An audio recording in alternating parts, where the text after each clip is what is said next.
Warangal sub registrar కార్యాలయం అక్రమాలకు అడ్డాగా మారింది. పైసలు ఇస్తేనే ఇక్కడ పని జరుగుతుంది. డబ్బులు ఇస్తేనే రిజిస్ట్రేషన్ చేసిన దస్తావేజులు ఇస్తారు, లేదంటే తమ వద్దే పెట్టుకుంటారు.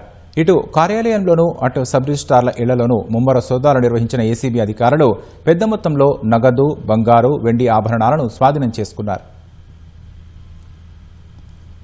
వరంగల్ సబ్ రిజిస్ట్రార్ కార్యాలయం, సబ్ రిజిస్ట్రార్ల నివాసాల్లో గురువారం సాయంత్రం నుంచి ఇవాళ తెల్లవారుజాము వరకు జరిగిన ఏసీబీ సోదాలు ముగిశాయి.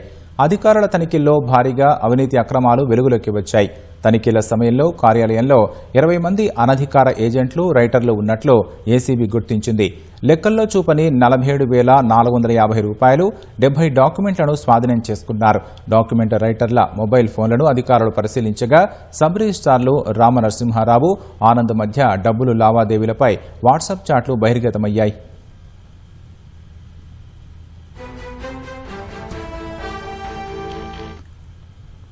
ఏడాది కాలంలో డాక్యుమెంట్ రైటర్లతో జరిగిన ఫోన్పే లావాదేవీల్లో 42,03,125 రూపాయల వరకు ఉన్నట్లు అధికారులు తేల్చారు. 204 నమోదు చేసి డెలివరీ కాని డాక్యుమెంట్లు వీరి వద్దే ఉంచుకున్నట్లు అధికారులు గుర్తించారు.